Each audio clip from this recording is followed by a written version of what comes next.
Hi guys, welcome back to my channel. So what I wanted to do is actually start the book a little bit earlier than the 1st of January.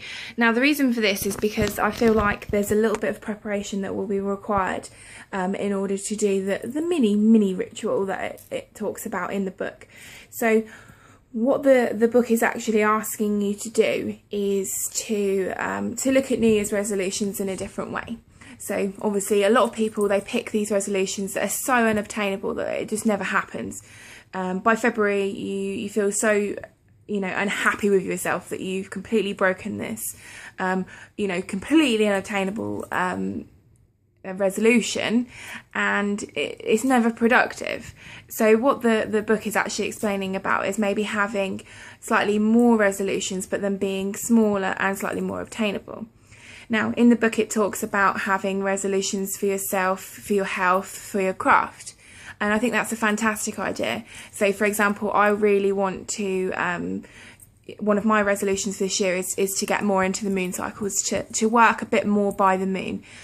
Because I, at times, do waver a little bit from doing that and tend to maybe go off on a bit of a tangent.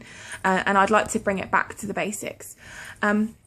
Another thing that I think would be really nice, and again, this is entirely up to you and how you want to do things, but I want to include in my resolutions something that I feel will benefit others or benefit the world.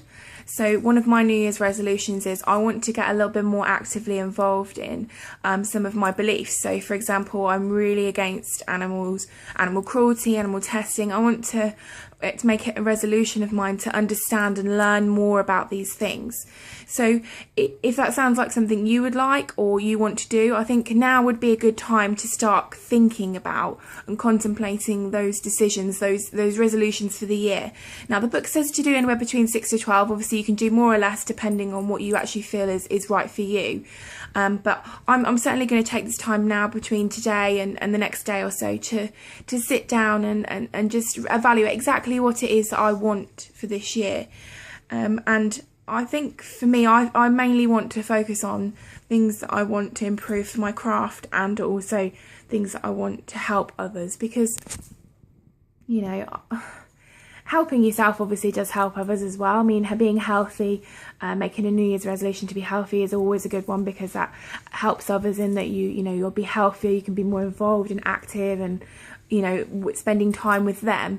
So that is a good one, and that obviously will be on my list as it is every year.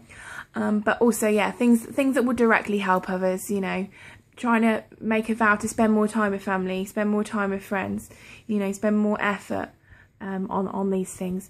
So yeah, that's something that I want to do. And in the book, that it does also speak about a little ritual that you can do, whereby you write down these things on a piece of paper, and you burn a gold candle and you then recite them out loud, and so mote it be. So it's just affirming it to yourself that's what you want to happen, that's what your intentions are for that year.